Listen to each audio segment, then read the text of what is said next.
ծնողը երեխայի համար պետք է լինի գերագույն հեղինակություն։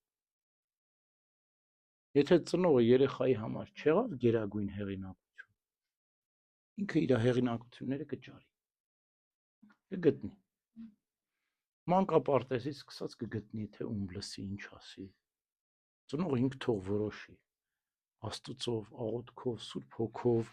իր մտքով, իր տաղանդով, իր շնորհով, իր հունարով, այնպես անի, որ երեխան ավելի շատ իրեն լսի եւ սիրով լսի, քան թե աշխարհը։ Վաղ թե ուշ աշխարհը պետք է աշխատի մեզ վրա եւ մեր երեխաների, մեր ընտանիքի վրա, այո, փորձություններ լինեն, լինելու է, եթե մենք արգելք չդնենք, եթե մենք չպայքարենք դրան մեջ, ի վերջո մեր երեխաները մեզնից խլելու են։ Ինչպես այսօր տեսնում ենք, որ երեխաներն իրենց ծնողներից խլում է աշխարհը, իր ամեն ինչով։ Հիմա մենք պետք է այնպիսի մեծ հեղինակություն լինենք մեր երեխաների համար, նախ եւ առաջ Տիրոջից խնդրենք, աղոթքով Աստծուց խնդրենք, որ Աստված մեզ ուժ տա, որ մենք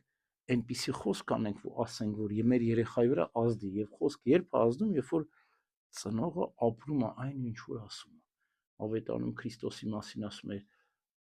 անում էր եւ խոսում էր, կատարում էր եւ խոսում էր։ Որ խոսքն ազդեցիք, որ ապրված խոսք է։ Եթե խոսքը ապրված չի, դու ասում ես սմարթֆոն մի վերցրու, բայց ամբողջ օրը դու սմարթֆոնի մեջ ես։ Քո երեխան որդուց քեզ կլսի։ Եվ մյուս բաները։ Եթե դու ասում ես հերոստացույց մի նայի, բայց այնպեսի մի հերոստացույց է դրած, ոնց որ երկինք լինի քո առջև, երկինքն էլ է փակել, երկինքը չես տեսնում, մենակ այդ արհեստական երկինքն ես տեսնում, որ փակել է քո առջև ամեն ինչ, ու չես տեսնում ոչ մի բան։ Այսինքն դու պիտի դառնաս ուժեղ, հզոր, ասում եմ, չկա չարիք, առանց բարիք։ Այդ ամբողջ փորձությունները, որ մեր շրջապատում լինում են, մեզ ոչ թե թուլացնելու, այլ մեզ զորացնելու, մեզ ուժեղացնելու համար են,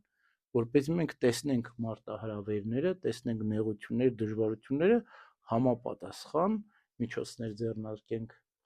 իմաստուն լինենք, կարողանանք մեր երեխաներին շահել։ Եթե մենք տեր չկանգնեցինք, ուրիշը տեր է կանգնելու։ Եթե մենք գերագույն հեղինակություն չունեցանք, բազմաթիվ հեղինակություններ են իրենց համար գտնվելու եւ մեզանից խլելու են մեր երեխեքին։ Ուրեմն տեր կանգնենք, որպես ուրիշը տեր չկա։